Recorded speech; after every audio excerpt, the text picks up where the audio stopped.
তিন নম্বরে শহীদ যারা মরে না তারা। এটার কি ব্যাখ্যা? এটার কি ব্যাখ্যা?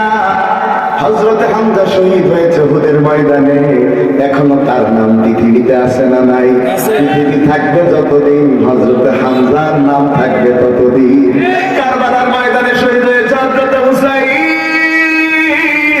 এই পৃথিবী থাকবে যতদিন তার নাম জীবিত থাকবে ততদিন। এই বাংলাদেশ থাকবে যতদিন আল্লামা সাঈদীর নাম জীবিত থাকবে ততদিন। শহীদেরা মরে না, শহীদেরা জোরে বলেন শহীদেরা।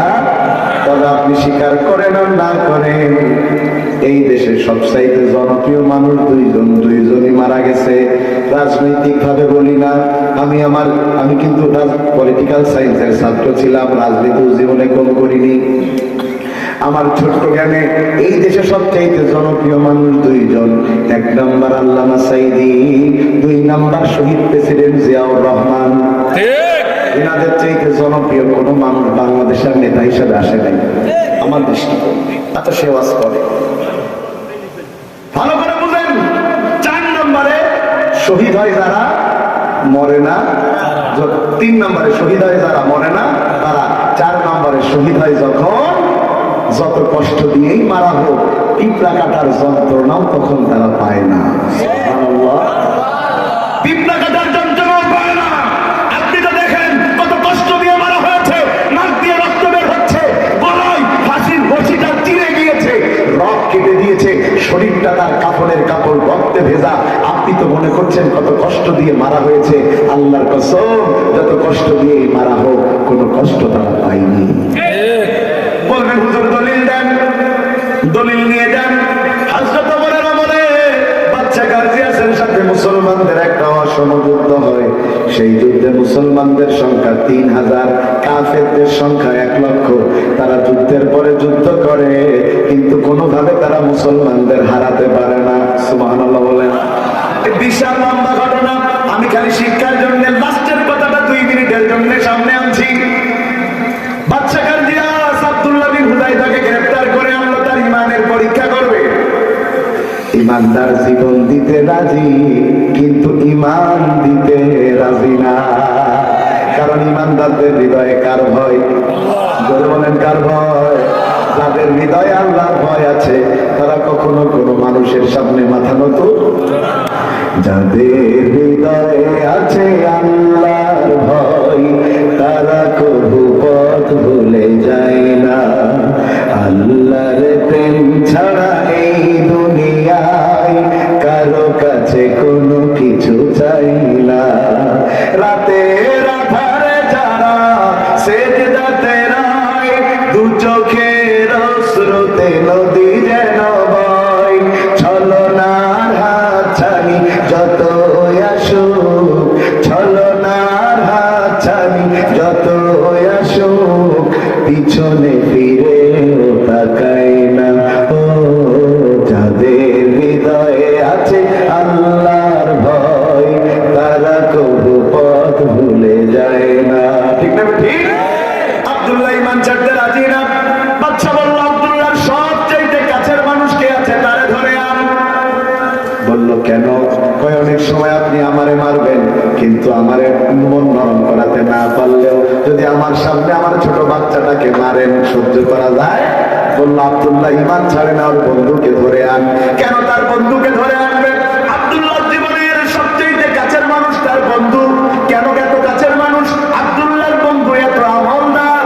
যদি আব্দুল্লাহ 2 রাকাত নফল নামাজ পড়ে, তার বন্ধুর পড়ে 4 রাকাত, তার বন্ধু যদি পড়ে 4 রাকাত, আব্দুল্লাহ পড়ে 8 রাকাত।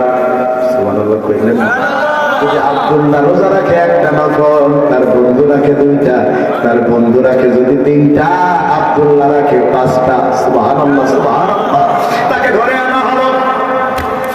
বাদশা বসে আছে গাজিয়ার চেয়ারে, ডান পাশে আব্দুল্লাহকে দাঁড় করিয়ে দেওয়া হয়েছে, বাম পাশে তার বন্ধুকে দাঁড় করিয়ে দেওয়া হয়েছে।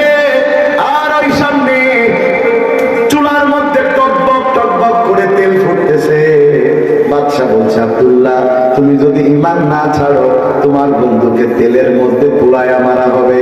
আব্দুল্লাহর বন্ধু ডাক দেয়া কয়, হযরত আব্দুল্লাহ আমার মতো 1000 বন্ধু চলে যেতে পারে,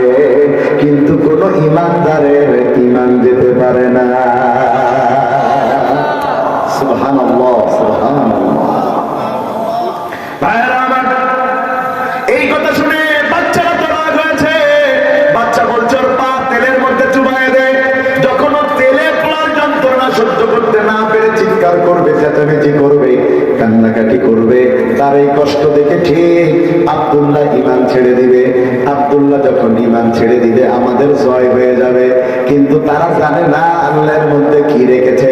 আব্দুল্লাহর বন্ধুর পা যখন তেলের মধ্যে চুবাতে শুরু করা হয়েছে, সবাইকে অবাক করে কান্নাকাটির বদলে তার মুখ দিয়া মিষ্টি হাসি বেরোতে শুরু হয়েছে।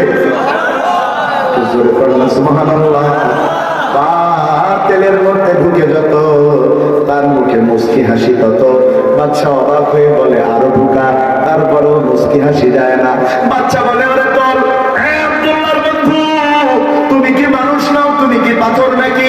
তোমার পায়ে পড়ার গন্ধ আমাদের নাক চলছিয়ে দিচ্ছে, তারপরেও কেন তোমার কোনো কান্নাকাটি নাই? ডাক দিয়ে কয় আব্দুল্লাহর বন্ধু বাদশা কারজিয়াস, তুমি যখনই আমার পা ওই তেলের মধ্যে চুবাতে শুরু করে দিয়েছো বাদশা কারজিয়াস, তখনই আমার রব আমার আল্লাহ আমার সামনে জান্নাতের 8টা দরজা টাস টাস করে খুলে দিতে শুরু করেছে। জান্নাতের 8টা দরজা যখন আমার সামনে মেলে ধরা হয়েছে, ও বাদশা কারজিয়াস, জান্নাতের সুঘ্রাণগুলো আমার নাকে ঢুকতে শুরু করেছে। জান্নাতের ওই নাজনিয়া মোতার সুঘ্রাণ দেখবার পর পায়ে পড়ার কোনো যন্ত্রণা আমি টের পাই নাই। তার মানে আল্লাহর রাস্তায় শহীদ হয় যখন, আল্লাহ তাদের সামনে জান্নাতের 8টা দরজা খুলে ধরে, তখন 8টা দরজা খোলার পরে জান্নাতের নাজ নিয়ামত দেখবার পর ওই শহীদেরা মরার সময় কোনো কষ্ট পায় না, হাসতে হাসতে আল্লাহর জান্নাতের দিকে দৌড়ায়। সুবহানাল্লাহ, সুবহানাল্লাহ। শাহাদাতের মর্যাদার শেষ পয়েন্ট, আমি একজন মানুষের 5টা লকব বলবো, আপনাদেরকে বলা লাগবে সেই মানুষটাকে। সবাই রেডি আছেন? একটা মানুষের কয়টা লকব বলবো? কয়টা বলতে হবে মানুষটাকে? প্রথম নম্বর ওই মানুষটা হলেন রাসূলের সাহাবী। সুবহানাল্লাহ কইলেন না? রাসূলের সাহাবীদের মর্যাদা কম না বেশি? বর্তমান সব মানুষের আমল এক জায়গায় করলে